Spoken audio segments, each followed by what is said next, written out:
சொல்லுங்கள். இந்த எடப்பாடி போடுற கூட்டணி கணக்கு அப்படிங்கிறது 2026 திமுகவுக்கு ஒரு பெரிய சவாலாக இருக்குமா? மிக நிச்சயமாக இன்று வரை உறுதியாக தொடர்கிற திமுக கூட்டணியை 2026 சட்டமன்ற தேர்தலின் போதும் தொடரச் செய்வது மிக மிக சவாலான பணிதான். ஸ்டாலினுடைய அரசியல் அனுபவத்திற்கு, அரசியல் முதிர்ச்சிக்கு மேலும் ஒரு சோதனை களமாக அது அமையும்.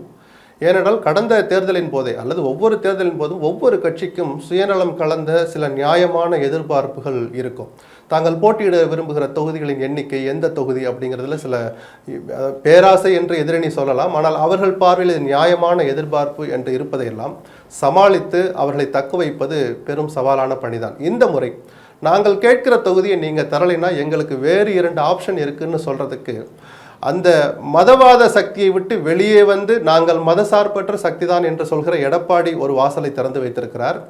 2 பேரும் சரியில்லை, திராவிட இயக்கங்களுக்கு மாற்றா, அந்த வார்த்தையை சொல்லலைன்னா கூட ப்ராக்டிக்கலாக மாற்றாதான் வந்திருக்கிறார். அந்த விஜய் ஒரு அணியாக வந்து நிற்கிற போது எங்களுக்கு இன்னொரு வாசலும் திறந்திருக்கிறது என்பதை நேரடியாகவும் மறைமுகமாகவும் சொல்லி திமுக மீதான நெருக்கடியை, ஒரு தாக்கத்தை அது ஏற்படுத்துவதற்கான வாய்ப்புகள் இப்போது அந்த அணியில் தொடர்கிற கட்சிகளுக்கு அதிகம் இருக்கிறது. இதற்கு காங்கிரசும் விதிவிலக்கல்ல. இவர்களையெல்லாம் சமாளித்து அந்த அணியை அப்படியே தக்க வைப்பது திமுகவுக்கு தான் மிகப்பெரிய சவாலாக இருக்க முடியும்.